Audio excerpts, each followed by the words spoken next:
আসসালামু আলাইকুম ওয়া রাহমাতুল্লাহি ওয়া বারাকাতুহু ইন্নাল হামদালিল্লাহ আসসালাতু ওয়াসসালামু আলা রাসূলিল্লাহ ওয়া আলা আলিহি ওয়া আসহাবিহি আজমাইন قال الله عز وجل في القرآن العظيم أعوذ بالله من الشيطان الرجيم بسم الله الرحمن الرحيم يا أيها الناس أنتم الفقراء إلى الله والله هو الغني الحميد وقال النبي صلى الله عليه وسلم الغنى غنى النفس أو كما قال عليه الصلاة والسلام সুপ্রিয় দর্শক মণ্ডলী, মহান আল্লাহ তাআলার লাখো কোটি শুকরিয়া আদায় করছি যে রব্বি করিম আমাদেরকে তৌফিক দিয়েছেন ইসলামের গুরুত্বপূর্ণ প্রোগ্রামের সাথে যুক্ত থাকার। আপনাদের সকলকে সাদর আমন্ত্রণ জানাচ্ছি। আল্লাহ তাআলা আমাদেরকে তৌফিক দান করুন। আল্লাহ চাহে তো আমরা আজকে চমৎকার গুরুত্বপূর্ণ একটি বিষয় নিয়ে কথা বলবো, তা হলো কোরআন সুন্নাহর আলোকে প্রকৃত সম্পদের পরিচয়। কোরআন এবং সুন্নাতে আল্লাহ তাআলা কি বলেছেন দেখুন। পবিত্র কোরআন হাকিমে আল্লাহ রাব্বুল কারীম আমাদেরকে রিজিক অন্বেষণ কথা বলেছেন। সূরাতুল জুমআতে আল্লাহ তাআলা বলেছেন ফাইযা কুদিয়াতিস সালাত ফান্তাশিরু ফিল আরদি ওয়াবতাগু মিন ফাদলিল্লাহ ওয়াযকুরুল্লাহ। আল্লাহ তাআলা বলেছেন যখন তোমরা সালাত আদায় করবে, তার মানে সালাত আদায় করা ইসলামের গুরুত্বপূর্ণ অধ্যায়।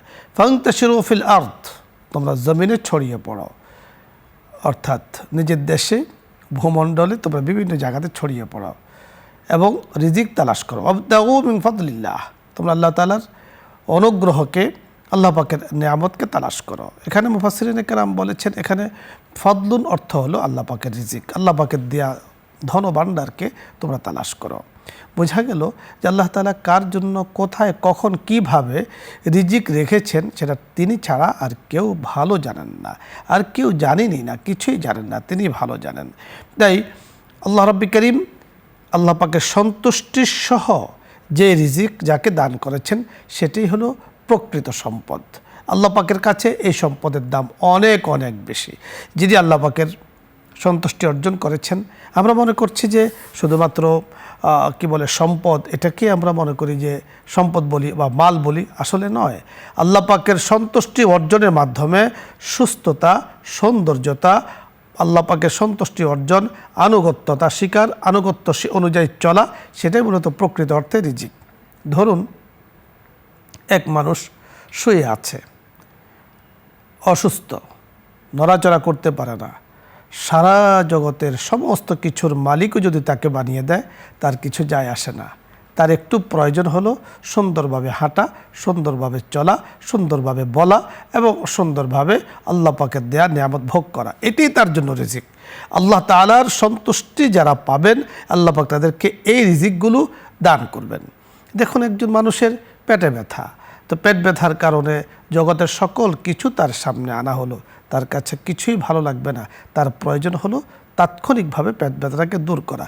এটাই আল্লাহ পাকের সন্তুষ্টি। বলে আল্লাহ তাআলার সন্তুষ্টি যিনি পেয়েছেন তিনি আসলে প্রকৃত সম্পদ পেয়েছেন।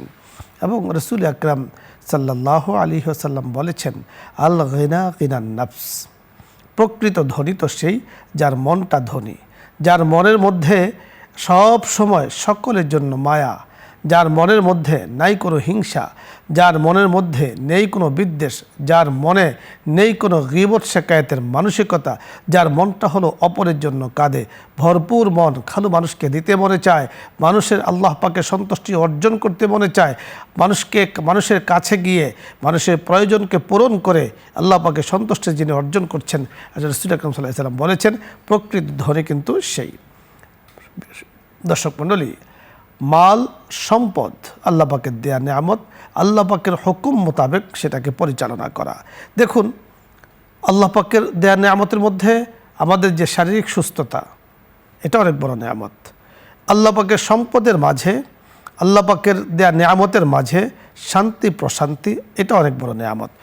দেখুন ধরুন আমার সামনে যদি তিনটি দরজা থাকে, একটা হলো কোটি টাকার মালিক হওয়া, আরেকটি হলো সুখ শান্তি পাওয়া যাওয়া, আরেকটি হলো ক্ষমতার মালিক হওয়া। এখন আপনি কোনটি নেবেন? স্বাভাবিক কারণে যারা বুদ্ধিমান, বিবেকবান, বিচক্ষণ, তারা কিন্তু সুখ শান্তিটাই গ্রহণ করবে। কারণ অরেল কিছুর মালিক, অনেক ক্ষমতার মালিক, শান্তি নেই, তাহলে এই বেচারার ঘুম হবে না, খাওয়া হবে না, কিছুই হবে না। আর কোনো কিছুর মালিক নয়, কিন্তু আল্লাহ তাআলা তাকে শান্তি প্রশান্তি দান করেছেন। সত্যি প্রকৃত সম্পদ, তাই যে আল্লাহ পাকের সন্তুষ্টি অর্জন হলো প্রকৃত সম্পদ। আল্লাহ পাক রসুল আকরাম সাল্লাল্লাহু আলাইহি ওয়াসাল্লামের মাধ্যমে আমাদেরকে জানিয়ে দিয়েছেন। রসুল আকরাম সাল্লাল্লাহু আলাইহি ওয়াসাল্লামের কাছে কোনো সম্পদ যখন আসতো, গনিমতের মাল আসতো, রসুল তাড়াতাড়ি সেটাকে সাদকা করে দিতেন, সাহাবাই কেরামদের মাঝে বিলিয়ে দিতেন। কারণ রাসূল সাল্লাল্লাহু আলাইহি ওয়াসাল্লাম জানতেন যে আসলে প্রকৃত শান্তি হলো আল্লাহ পাকের সন্তুষ্টি অর্জন, আর আল্লাহ পাকের সন্তুষ্টি অর্জন হয় দানের মাধ্যমে, সাদাকার মাধ্যমে। দর্শক মণ্ডলী, আলোচ্য বিষয় নিয়ে যদি আপনাদের কোনো প্রশ্ন থাকে, কোনো কিছু জানার থাকে, বুঝার থাকে, আপনি চাইলে প্রশ্ন করতে পারেন। আমরা চেষ্টা করব ইনশাআল্লাহ কথা বলার জন্য। প্রথমে যিনি আছেন, আসসালামু আলাইকুম রহমতুল্লাহ। দর্শক নাম বলে পরিচয় দিয়ে প্রশ্ন করুন। আসসালামু আলাইকুম। আসসালামু আলাইকুম হুজুর। জি ওয়ালাইকুম আসসালাম রহমতুল্লাহ। আপনার প্রশ্ন বলুন। হুজুর, যে আমার নাম পারুল আক্তার, গাজীপুর থেকে বলছি। বলুন। অনেকে বলে যে মহিলারা মারা গেলে তাদের মাথার চুল যদি নাভির পার হয়ে যায়, মানে নাভির চেয়ে আর একটু পার হয়, লম্বা হয়, তাহলে আল্লাহ তাআলা তার সকল গুনাহ মাফ করে দেন। কথাটা কি ঠিক হুজুর?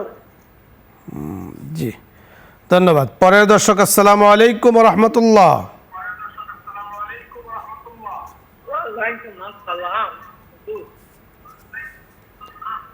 আপনার প্রশ্ন বলুন। আমার প্রশ্ন এটাই যে আমি আপনার সাথে মনে হয় আমার পরিচয় আগে হলে আমার হাজবেন্ড মরতো না, ধন্যবাদ আপনাকে। ধন্যবাদ। হায়াত মৌত আল্লাহ পাকের হাতে, হায়াত মৌত আল্লাহ তাআলার হাতে। আপনাকে মনে রাখতে হবে যে যার জন্য যতটুকু বরাদ্দ ততটুকু তিনি পেয়েছেন। আমরা তারপরও আরও আলোচনা করব ইনশাআল্লাহ। পরের দর্শক, জি আসসালামু আলাইকুম।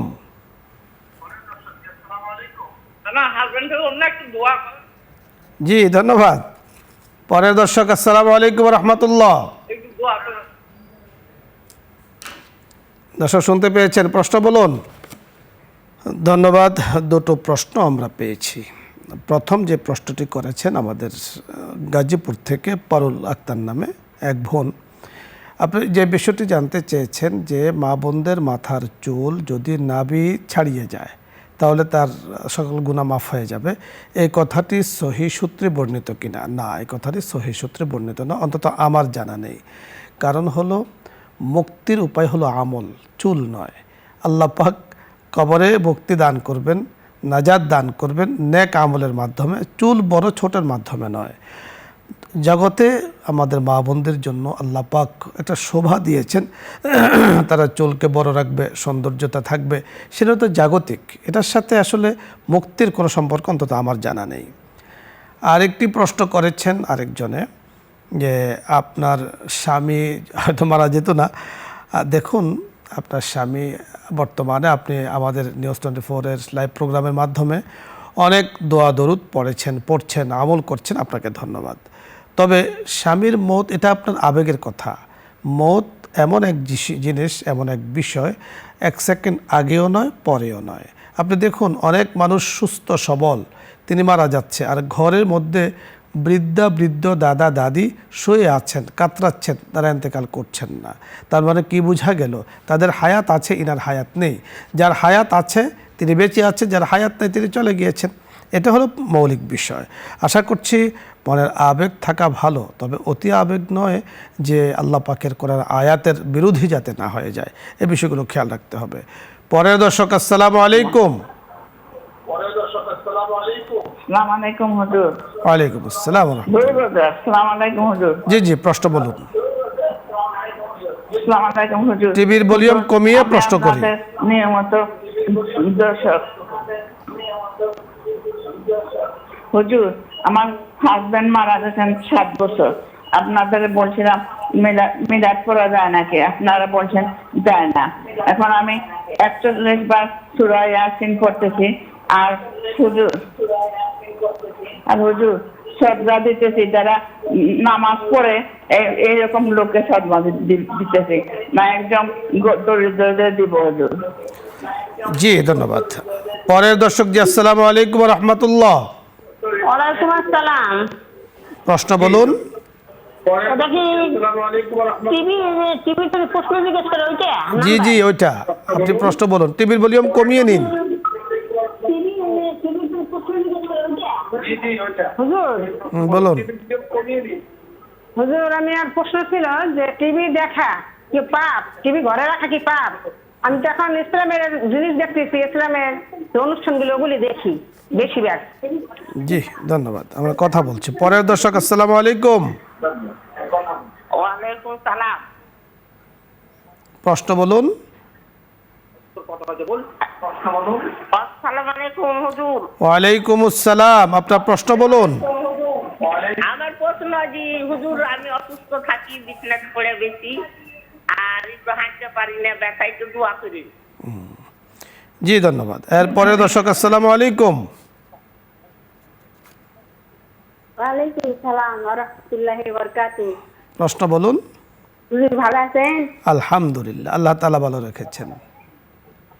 হুজুর এই যে এটা দেওয়ালে কি টাইমিং করা যায়? এটু আছে কিন্তু উনি সন্দেহ একটু দেওয়ালে কি এটা দেওয়ালে টাইমিং করা যায়? জি আমরা কথা বলবো ইনশাআল্লাহ, আপনি শুনতে থাকুন। পরের দর্শক, আসসালামু আলাইকুম। দর্শক শুনতে পেয়েছেন? প্রশ্ন বলুন। আসসালামু আলাইকুম হুজুর। ওয়ালাইকুম আসসালাম। হুজুর এই যে বাংলা যে তর্জমা কোরআন শরীফ, বাংলা কোরআন শরীফ বাংলাতে পড়া যাবে কিনা, পড়া যায়? পড়া যাবে কিনা? জি আমরা কথা বলছি। দর্শক মণ্ডলী, অনেকগুলো প্রশ্ন আমাদের কাছে এসছে, আমরা এক এক করে কথা বলছি। সময় সুযোগ হলে আবারও আসব। আমাদের এক বোন জানতে চেয়েছেন, আপনার স্বামী ইন্তেকাল করেছেন 7 বছর, আপনি তার জন্য দোয়া খায়রাত করছেন, খুব ভালো কাজ করছেন।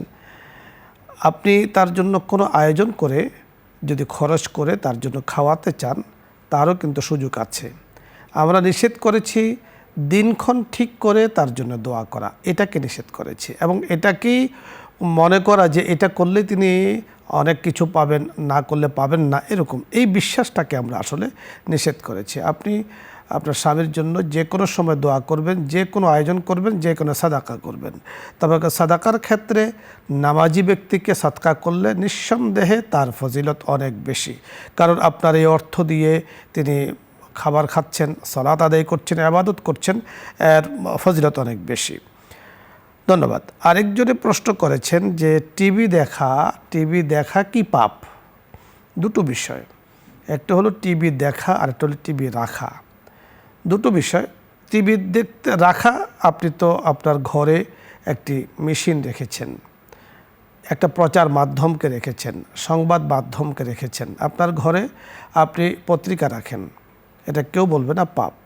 আপনার ঘরে আপনি সংবাদ মাধ্যমকে রেখেছেন, আপনি সংবাদ দেখছেন, সংবাদ পড়ছেন, অথবা আপনার নিয়তে আছে যে আপনি আপনি কি করবেন, এর দ্বারা ইসলামিক প্রোগ্রাম দেখবেন, এ নিয়তে আপনি ক্রয় করেছেন, তাহলে ব্যবহারের কারণে হারাম হচ্ছে, ব্যবহারের কারণে হালাল হচ্ছে। যেমন আমাদের ঘরে অনেক বস্তু আছে যেগুলোর দ্বারা হারাম কাজও করা যায়, হালাল কাজও করা যায়। তো হারাম কাজ করলে হারাম, হালাল কাজ করলে হালাল। ঠিক ক্ষেত্র আপনি ব্যবহারের উপরে ভিত্তি করে যে আপনি আসলে কী করছেন। আমাদের কাছে মোবাইল আছে, এখন তো টিভি দরকার নেই, এই মোবাইলকে ব্যবহারের উপরে অনেক কিছু নির্ভর করে। আমি যখন আমার এখানে কোরআন শরীফ আছে, তা নিঃসন্দেহে আমি দেখে কোরআন পড়ছি, ভালো কাজ। আর যদি গুনার কোনো কাজ হয় তো নিঃসন্দেহে গুনার কাজ। ব্যবহারের উপরে হারাম, ব্যবহারের উপরেই হালাল। আর এক বন্ধু চেয়েছেন আপনি অসুস্থ, আল্লাহ পাক আপনাকে শেফায়ে কামেলা আজেলা দায়েমা কুল্লিয়া দান করেন। আরেকজনে প্রশ্ন করেছেন আমাদের এক বোন যে দেয়ালে হাত লাগিয়ে তায়াম্মুম করা যাবে কিনা। দেখুন, দেয়াল দুই ধরনের। এক ধরনের দেয়াল একবারে প্লাস্টার করা, রং করা, যেখানে কি বলে রং দিয়ে সেখানে একদম সব কিছুই করে দেয়, এখানে কোনো বালু টালু কিছুই লাগে না, একদম মসৃণ থাকে সেখানে আপনি যখন পেইন্ট করেছেন। তো পেইন্টিংয়ের কারণে এটা যখন মসৃণ থাকে, এর দ্বারা তায়াম্মুম করলে তায়াম্মুম হবে না। আরেক ধরনের দেয়াল আছে যেগুলো মাত্র ইটের গাঁথুনি বা বালু ছালু ইত্যাদি আছে, সেখানে আপনি মূলত বালু লাগানোর উদ্দেশ্য না, মূলত সেখানে বালু আছে, সেখানে লাগিয়ে হাত ঝেড়ে আপনি তায়াম্মুম করবেন, তায়াম্মুম করা যাবে। তায়াম্মুম করার জন্য ভালো, সবচাইতে উত্তম হলো যে একটা মাটির চাকা আপনি আপনার সাথে রাখবেন, যাতে আপনি অসুস্থ হয়ে থাকেন, সফরে গিয়ে থাকেন, মাটির চাকাকে সাথে রাখবেন। যখনই তায়াম্মুম করার প্রয়োজন হয়, তাও তায়াম্মুমের জন্য সবসময় তায়াম্মুম করলে হবে না, মনে চাইলে আপনি তায়াম্মুম করেছেন, হবে না। সে তায়াম্মুমের শর্ত নিয়ম আছে, কতটুকুর পানি দূরত্ব হলে তায়াম্মুম, লম্বা চড়া আলোচনা আছে, তখন আপনি তায়াম্মুম করতে সুযোগ আছে, এছাড়া আসলে সুযোগ নেই। বাংলা কোরআন তর্জমা পড়তে কোনো সমস্যা নেই, তবে বাংলায় আরবি উচ্চারণ পড়তে সমস্যা। আমাদের মুফতিয়ানে কেরাম অনেকে নাজায়েজ বলেছেন, এই কারণে যে আপনি আরবির উচ্চারণ বাংলা দিয়ে আপনি 100% করতে পারবেন না, করা যায় না। এতে করে হয় কি, একসময় যেখানে অর্থ একরকম আছে, বাংলা আপনার উচ্চারণের কারণে আরেক রকম হয়ে যাচ্ছে। এজন্য যথাসম্ভব এড়িয়ে চলা। আপনি যতটুকু সময় দিয়ে বাংলা পড়তে চাবেন, তার থেকে অল্প সময় দিলেও আরবিটা আল্লাহ পাক আপনাকে দান করবেন, যদি আপনি মেহনত করেন। পরের দর্শক জি, আসসালামু আলাইকুম রহমতুল্লাহ।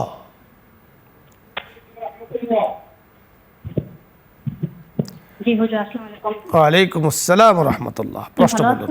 জি আলহামদুলিল্লাহ। হুজুর, আমরা তো মানে নামাজ পড়ি, আপনার অ্যাপসে অনেক সময় নামাজের ওয়াক্ত শুরু হয়ে যায়। সেক্ষেত্রে নামাজ পড়া শুরু হলে কিন্তু আবার আজানের জবাব, যদি নামাজের মাঝখানে আজানের জবাব, সেক্ষেত্রে কি গুনাহ হবে কিনা? আর কারোর জন্য কোরআন খতম দেয়, সেক্ষেত্রে কি যেটা পড়তেছি, পড়া শেষ করে আছি, সেই ক্ষেত্রে কি খতম দেওয়া যাবে? যদি একটা খতম দিয়ে দিলাম ওর নামে। জি ধন্যবাদ। আমরা গতকালকে, ওয়ালাইকুম আসসালাম, কোরআন খতমের এই বিষয়টি নিয়ে আমরা কথা বলেছি। আমাদের দর্শক যারা আছেন খুব খেয়াল করে শুনি। আমি কাউকে কিছু দেওয়ার নিয়ত করেছি, যখনই নিয়ত করেছি এবং দিয়ে দিয়েছি, হয়ে গিয়েছে। কোরআন খতমের আপনি নিয়ত করেছেন আপনার আব্বার জন্য, মুরব্বিয়ানে কেরামদের জন্য কোরআন খতম করবেন, নিয়ত পরিপূর্ণ হয়ে গেছে, সওয়াব পাবেন। যখন খতমটা পড়েছেন তখনও সওয়াব পাবেন। এরকম নয় যে মাঝখানে সওয়াব পৌঁছবে অথবা শেষ করলে সওয়াব পৌঁছবে, আগে পৌঁছবে না, বিষয়টি এমন নয়। আমরা আজকে যে আলোচনা করছি, আল্লাহু গনিয়্যুন, আল্লাহ পাক বেনিয়াজ, আল্লাহু কাদিরুন, আল্লাহ পাক সকল শক্তির মালিক, আল্লাহু খালিকুন, আল্লাহ স্রষ্টা, তিনি দিতেই পছন্দ করেন। আল্লাহু রাব্বুল আলামিন, বিশ্ব জাহানের যিনি মালিক, তো তিনি আপনি যখনই নিয়ত করেছেন তখনই তার কাছে পৌঁছে যাচ্ছে। বাস্তবায়ন করবেন তো এটা আরও বেশি পৌঁছতেছে। ধন্যবাদ। আরেকটি প্রশ্ন আপনি করেছেন যে নামাজের মাঝখানে অক্ত হয়েছে, আপনি নামাজ পড়ছেন, আজান হয়েছে, আপনার কানে আসছে, নামাজের মাঝখানে আপনি আজানের উত্তর দিচ্ছেন। খুব খেয়াল করে কথাগুলো শুনুন, প্রশ্ন করেছেন এই জন্য বলছি। নামাজের মাঝখানে আজানের উত্তর যদি কেউ দেয়, তা ওই নামাজটা নষ্ট হয়ে যাবে, নষ্ট হয়ে গিয়েছে, ওই নামাজটা আপনাকে আবার পড়তে হবে। কারণ নামাজের ভেতরে বাহিরে কোনো কাজ আনা যাবে না। আপনি বাহিরের আজানের উত্তর দিচ্ছেন, নিঃসন্দেহে আপনার নামাজটা নষ্ট হয়ে গিয়েছে। এই জন্য আপনাকে নামাজ পড়তে হবে। যখনই আপনি চেষ্টা করুন আজানের পরে নামাজ পড়তে, কোনো কাজ থাকে আপনি নামাজ শুরু করে দিয়েছেন, অক্ত হওয়ার পরে নামাজই পড়ুন, এখন আর আজান উত্তর দেওয়া প্রয়োজন নেই। নামাজ শেষ করে যদি সুযোগ থাকে আপনি উত্তর দিলেন। ধন্যবাদ। পরের দর্শক, আসসালামু আলাইকুম। দর্শক শুনতে পেয়েছেন, প্রশ্ন বলুন। এরপরের দর্শক, আসসালামু আলাইকুম রহমতুল্লাহ। হুজুর আসসালামু আলাইকুম। ওয়ালাইকুম আসসালাম রহমতুল্লাহ। আমার বাড়ি খালি, আমার নাম ঠিকানাটা বলা হয় না। আমার নাম বেলি, আমার নামের অর্থ নাকি ভালো না, এই জন্য নাম বলিনি। হুজুর দেখ, আমার একটা প্রশ্নটা হলো, এই অনুষ্ঠানের তো আমি অনেক কিছু শিখেছি হুজুর। এই অনুষ্ঠানটা শুরু কোনোদিন মিস করিনি। আপনি বলেন, ওইটাই আমরা শুনি। মানে একজন প্রশ্ন করে, এটাই শিখি হুজুর। অনেক কিছু শিখেছি। দেখ, একটা প্রশ্ন হুজুর দিল, হারাম টাইম টুক সময় থাকে, আর হারাম টাইমে নামাজ পড়লে কি হয়, এতটুকু বলেন। হ্যাঁ, ভালো থাকেন। জি জি ধন্যবাদ। আল্লাহ পাক আপনাকে ভালো রাখুন, আমাদের সকল দর্শকদেরকে ভালো রাখুন। খুব ভালো লেগেছে যে আপনারা অনুষ্ঠানটি দেখেন এবং গ্রহণ করেন, অনেক কিছু শিখেছেন। দেখুন, হারাম ওয়াক্ত তিন সময় নামাজ পড়া নিষেধ। সূর্য ওঠার সময়, সূর্য জাওয়ালের সময় অর্থাৎ মাথার উপরে সোজা হওয়ার সময়, আর সূর্য হেলার সময়। এই তিনটা সময়কে বলা হয় আওকাতে মামনুআ, নিষিদ্ধ ওয়াক্ত। অর্থাৎ ফজরের পরে নামাজের টাইম যখন শেষ হয়ে যায়, সূর্য তখন উঠে, তখন থেকে নিয়ে 23 মিনিট বলেছেন, কেউ 17 মিনিট বলেছেন, অপেক্ষা করবেন, এরপরে আপনি নামাজ পড়বেন, কোনো সমস্যা নেই। একদম সূর্য যখন মাথার উপরে 11:30 বা তারপরে একদম সোজা হয় তখন নামাজ পড়া নিষেধ, সূর্য ডুবার সময় নামাজ পড়া নিষেধ। এই ছাড়া যেই কোনো সময় আপনি নামাজ পড়তে পারবেন ইনশাআল্লাহ, কোনো সমস্যা নেই। আল্লাহ পাক আপনাদের সকলকে ভালো রাখুন, সুস্থ রাখুন। নিউজ 24-এর লাইভ প্রোগ্রাম ইসলাম আমরা সাথে থাকবেন এই আশাবাদ ব্যক্ত করে বিদায় নিচ্ছি আমি আমজাদ হুসাইন হেলালি। আসসালামু আলাইকুম ওয়া রাহমাতুল্লাহি ওয়া বারাকাতুহু। দোয়া হচ্ছে দরুদ ইস্তেগফার পড়ি। আল্লাহুম্মা সাল্লি আলা মুহাম্মাদিন ওয়া আলা আলি মুহাম্মাদ كما صليت على إبراهيم وعلى آل إبراهيم إنك حميد مجيد اللهم بارك على محمد وعلى آل محمد كما باركت على إبراهيم وعلى آل إبراهيم إنك حميد مجيد أستغفر الله ربي من كل ذنب وأتوب إليه لا حول ولا قوة إلا بالله العلي العظيم أستغفر الله ربي من كل ذنب وأتوب إليه لا حول ولا قوة إلا بالله العلي العظيم। শেখ অনেক কষ্ট করে এসেছেন, ধন্যবাদ আপনাকে। আল্লাহ তাআলা আপনাকে জাযা খায়ের দান করুন। আপনি আমাদের জন্য দোয়া করুন। আল্লাহুম্মা আমিন। রব্বানা যালামনা আনফুসানা وإن لم تغفر لنا وترحمنا لنكونن من الخاسرين آمين. ربنا لا تزغ قلوبنا بعد إذ هديتنا وهب لنا من لدنك رحمة إنك أنت الوهاب آمين. رب اغفر لي ولوالدي وللمؤمنين يوم يقوم الحساب آمين. رب ارحمهما كما ربياني صغيرا آمين. آمين. রব্বুল আলামিন এই সুন্দর অনুষ্ঠানের মধ্য দিয়ে আল্লাহ পবিত্র কোরআন ও হাদিসের আলোকে অনেক আলোচনা হয়েছে। মাওলা গো, মেহেরবানি করে সকল আলোচনাগুলো তুমি কবুল করে নাও। আমিন। রব্বুল আলামিন ভুল ত্রুটি ক্ষমা করে দিয়ে বাকি সবটুকু তোমার হাবিবের রওজা মুবারকে পৌঁছাইয়া দাও। আমিন। तमाम अंबिया करम सिद्दीकीन शुहदा सालिहीन तमाम साहबाए करम तबीन ताबिईन उलमा मुतकद्दिमीन मुताखिरीन के রফা কে পৌঁছাইয়া দাও। আমিন। রব্বুল আলামিন যারা হাত তুলেছি, আমাদের সাথে দেশ বিদেশ থেকে যারা হাত তুলেছেন, আল্লাহ প্রত্যেকের মা বাবা ভাই বোন আত্মীয় স্বজন পাড়া প্রতিবেশী খুসুসান এই অনুষ্ঠানের পৃষ্ঠপোষক আল্লাহ বসুন্ধরা গ্রুপের চেয়ারম্যান মহোদয়ের আত্মীয় স্বজন যারা কবরে শায়িত তামামের রহিম মুবারকে সবগুলো পৌঁছাইয়া দাও। রব্বুল আলামিন হাদিয়াগুলোর বরকতে কিয়ামত পর্যন্ত তাদের কবর আযাব মাফ করে দাও। আল্লাহ তাদের কবরগুলোকে রওজাতুম মিন রিয়াজিল জান্নাত বানাইয়া দাও। সুবহান রাব্বিকা রব্বিল ইজ্জাতি আম্মা ইয়াসিফুন ওয়া সালামুন আলাল মুরসালিন ওয়ালহামদুলিল্লাহি রাব্বিল আলামিন।